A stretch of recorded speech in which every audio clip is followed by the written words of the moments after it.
Hello and welcome to yesterday's Airlines. In this video I'm going to be taking a look at the May 2021 Aeroclassics releases, 5 of which have literally just arrived at yesterday's airline hangar about 30 minutes ago.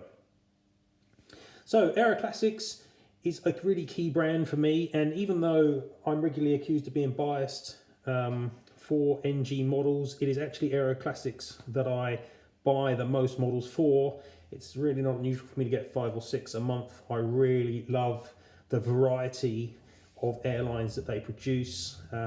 Nobody, not even NG, is producing the sort of variety that Aeroclassics does, and that makes Aeroclassics models really sought after, especially because they're often produced in very small volumes and appear and disappear really quickly from the Aeroclassics direct site or other retailers. In fact, the Aero Peru and the Bolivian 727 that you can see here are 2 of those releases that appeared and then almost vanished immediately. So I was very lucky to be able to get hold of these. In fact, I was busy during my son's football match, desperately trying to get the Wi-Fi working on my phone so that I could buy the models. Anyway, succeeded, and they have just arrived. So in this review, we're just going to have to take a quick look through the models and give them a quick once over. Now, as always, if you like my content, then please subscribe to the channel, leave a like. Obviously, check me out on Instagram at @Airlines. Check me out on Facebook at @Airlines. Join up to the Facebook group, which we've just started, a 400 scale in detail, and check me out on my yesterdaysairlines.com website, where there's tons of content like this. Okay, but now what we'll do is we'll give each of the 5 models a once over and see what I think of them after a very brief look. Okay, model number 1 that we're going to take a look at is the British Caledonian McDonnell Douglas DC-10-30. I really love Aeroclassics Douglas DC-10s. They've got a spectacularly nice mould and it produces some really impressive models. And when you first look at this DC-10, it looks pretty amazing, as generally all their 10s do, to be fair. So straight off, obviously I like the mould. There's nothing, wrong with the mould really. Yeah, it doesn't have aerials, but this is Aeroclassics. They're never going to have aerials. Yeah, you could argue that maybe the tail was a little bit too tubular, the engine here at the tail, but it's very minor. Overall, this is the best 400 scale DC-10 that anyone's ever made. And British Caledonian is an airline reasonably close to my heart because I grew up at London Gatwick, and I used to see these BKL 10s when I was only 5 or 6 from the viewing area there. And yeah, so it's an airline which has a connection to me personally. Now, Aeroclassics are not the first person to do a British Caledonian DC-10. Geminijets have previously made a model very similar to this on their DC-10 mold. That was quite a long time ago, and it's surprising that it's taken so long for Aeroclassics to make one. Having said that, as always, a comparison is quite interesting, so I might give a quick look around. But what I will just do initially, as you can see, the model itself looks really nice. Aeroclassics gets a bit of stick for some of the quality details. Their printing is not quite as good as some of the other brands, or not as detailed, but when they get a model looking good, it looks good, and this one looks good. I mean, there's also been some complaints about how the engines look on these 10s in terms of the painting on them, but this one actually looks pretty good.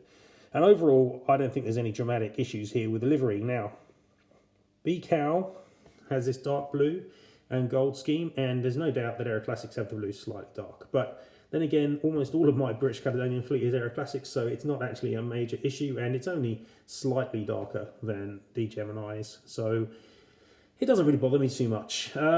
Once again, I'd argue that the shape of the line on the tail, much like on the 747 they did recently, is also not necessarily perfect. It's got a bit of a bulbous nose, and if you look at the Gemini version, which I can just bring in here, then I would say, again, you can see the colour darkness, and you'd say also that the line on the tail of the Gemini looks a bit better. But again, most of my Aeroclassics, most of my BCAL models are Aeroclassics, and the majority of them have this line, so it doesn't really stand out too much. It's not perfect, however. Now, one thing that is definitely missing is the name of the aeroplane. You can see down here on the forward belly that you've got the Scottish flag. British Caledonian, despite being based at Gatwick, had this Scottish heritage to it, and that should have the name of the aeroplane on it, which was James Watts. BCAL named their aircraft after famous Scotsman. it doesn't have it, which is lazy and not very good. And if you look at the Gemini model, you can see that they did get it correct there, Robert the Bruce on their DC-10, and it's there. So that's the kind of thing you should be expecting to see, and it isn't there. So that's definitely an issue there. But overall, if I'm going to give this model, a very quick scoring, I've got to say I love the mold, pretty much 10 for me. I think the livery application isn't dreadful. It's probably okay. It's got a few errors here. It's probably a 7, and there's no problems with the way the model's built. As always, Aeroclassics DC-10s come with the nose gear detached, so it doesn't get broken. You can put it in. That's cool. It's got nice rolling gear, and build quality is very nice. So this one's probably going to be scoring in the 27 sort of range if I was going to do a detailed review, and that's a good score. So it's a nice model and a good start to this month's Aeroclassics. Okay, on to model number 2, and that is the Lloyd Aero Boliviano 727-200 CP2323, which is wearing the scheme from the period where Lab was taken over by the Brazilian airline VASP. Now, a lot of people have issues with the 727 mold from Aeroclassics. Personally, I'm not one of them. When I did my detailed review of that, check out the website, comparing it to other 727s, it actually scored the best. It may not be perfect, but it's more than good enough. Yes, the tail engine here is a little large, but overall, I haven't got a big issue with it. I like the mold, personally. Don't really have dramatic problems with it. It may not be perfect, and yeah, you could do with a seamless one, and there may be some issues with the tail, but it's not the end of the universe. And once again, looking at the model, it's looking pretty nice. Now, this is one of the releases which has become rare almost immediately on release, which is a little disappointing, but I was able to pick up one, so that's quite nice. Certainly haven't got any Lab in this scheme before, so it's good to get one. And overall, the model's looking pretty nice. You've got a flag on the tail, the Bolivian flag. The tail's looking okay. Broadly, the scheme looks okay. Now, there are some issues with this model which have been pointed out by some people, and one of them is really, really quite large and a little annoying, and I just not really sure how they keep on making these sort of mistakes. But the A on the Aero here on the LAB should be an inverted V, reminiscent of being owned by VASP, and yet here you can see it's clearly got the blue connector point. So that's a cock up in terms of the person doing the livery research. It's not, sadly, that unusual. It is what it is, basically, at the end of the day. The other thing which does annoy me a little bit about AC727s is that the cockpit template is not quite in the right place, and you can see the windows are slightly too low. It's not as bad as some that I've seen, but it does mean the airplane has a slightly stern look to it. But broadly, again, it's a decent mold, and the quality of the build is fine, no problems there. And yeah, it's a fine model, except for that, this error, which is a bit annoying. So again, I usually score this mold around a 7. That's a pretty annoying livery cock up. Probably going to get an 8 in the livery area, and it's no problems in terms of the QC. So I'd say this one's probably scoring in the mid-20s, which is a reasonable, if not spectacular, score. Third model to take a look at this month is sister ship to that LAB 727. It's the Ecuatoriana 727 in almost, or at least a very similar scheme, and that's again because Ecuatoriana, like LAB, was taken over by VASP in the 90s, and so gained a very VASP-like scheme, which is a shame because Ecuatoriana had such a lovely rainbow colour beforehand. Now, this model doesn't have the same issue that the VASP one has straight out of the box. You can see that whoever did the research here has paid attention, and the A's on the Ecuatoriana do not have the crossbar. So they are accurate. There's also got the flag in the right position here, which is nice, unlike the VASP release from the month before. And overall, this one's looking pretty good. But I do think here that the cockpit windows are not quite as nicely represented as on the LAB one, which if you put them side by side, you might be able to tell. But I think that the windows here are a little bit lower, and it just doesn't look quite as nice. Or maybe it's just the way the anti-glare is done, I'm not sure. But the windows, I don't think, represent quite as well. So overall, it's a decent livery, and I think I've got the DC-10 in this same scheme, and it'll go very nicely with that. I don't think they've made any other boo-boos, though I haven't given it a huge look since I only got the model just very recently. And again, broadly, I haven't got major issues with the 727-200 mold here. I know lots of people do, I don't. And the model's well put together, and I do quite like the way they do print on the flaps here on above the wings, which looks nice. And it's got a quite nicely structured wing. So yeah, I quite like this model. Haven't got any major issues with it. And this one didn't seem to sell as quickly as the Bolivian 727. So overall, I think this one's probably a bit easier to find if you want to get it. But decent model. Model number 4, which I'm going to take a look at, is this THY Turkish Airbus A310-200. You can tell it's 200 because it does not have the wingtip fences, and it's in the 1980s scheme.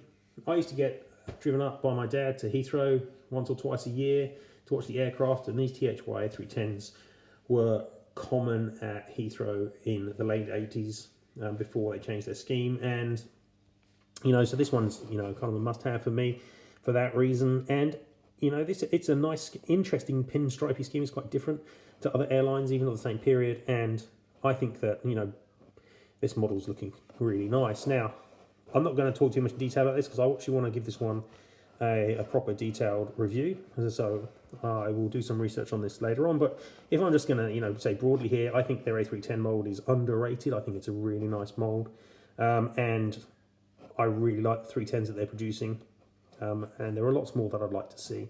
If I was going to criticise this model, maybe the cockpit might be slightly in the wrong place, but broadly, can't see any dramatic issues with it at the moment. So it'll be interesting to see what the detailed review that I pulled together actually says about this one. But at the moment, it's looking quite nice. So I really do like their A310s, and I think that they deserve more credit for them than they perhaps get. So if you want to check out an A310, I strongly suggest Aeroclassics ones. Okay, last model of the month that I acquired was this Aero Peru F-27. Now again, this is one which sold out super quick. Peruvian models seem to sell incredibly well, and they made seemingly in very small numbers as well. And this one is another little beauty. It's a really attractive scheme from Aero Peru with the very colourful top to the fuselage, and the F-27 mould that Aeroclassics has is a nice little prop mould. I've had some reservations about cockpit size and printing on these in the past, but in this scheme it certainly doesn't really make much of a difference, and it's looking really nice. I think probably Aeroclassics have got the top colour here too dark. It looks a lot more orange in the pictures that I've seen. And when it's more orange, it makes the Peruvian flag on the rudder stand out more. It's not awful, but it's certainly a little too dark compared to the real thing, which was more orange topped than it was red topped, as this almost looks. But broadly, the model's looking good. And once again, Aeroclassics are reliable when it comes to construction. There are no issues with how the model's put together, and I really like their F-27s. So it's a good little Fokker, which you'd be very lucky, seemingly, to be able to get into your collection, especially at this point in time, because they probably sold out within 20-30 minutes of being posted. So it's a nice little model to add to my Peruvian fleet, which is growing. Aeroclassics seem to like Peruvian airlines. I think there'll be some more Peruvian releases coming up, which will be quite good, hopefully, for people. And keep an eye out, because as always, AC models are tough to get hold of sometimes. But this is a nice little model, and you got to say it's looking really good. Okay, so that's a quick look around the 5 Aeroclassics models which I picked up in May, and overall they're a nice bunch. Now they're always going to be the odd livery mistake, especially from AC. So things like details, the missing name here, and that inverted V on the LOB, they're going to happen, it seems. It doesn't necessarily, have a dramatic impact on the models. They're still really nice. I mean, this BCal 10 still stands out really beautifully. And the other models are all really nice as well. I'd love for there to be less of these kind of errors, but, they creep into everyone's models, even NG, Panda, anyone, Gemini, they all make mistakes now and then.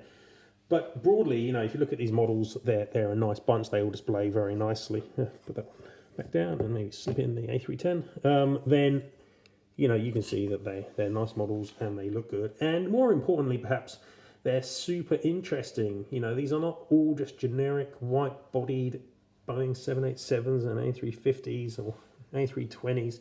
Aeroclassics makes great classics, which are a lot more interesting typically than modern aircraft, in my opinion.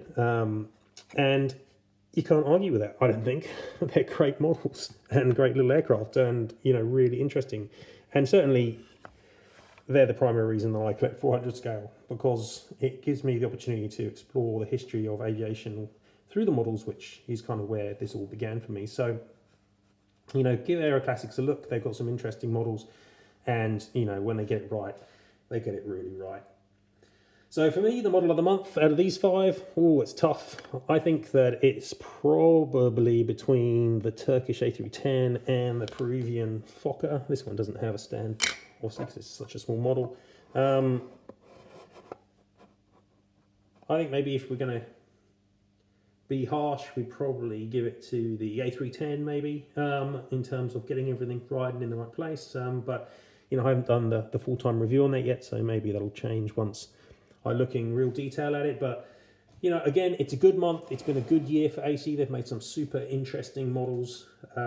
So I'm a happy man when it comes to what I've been getting from them. They've produced some models that I've really, really been super keen on.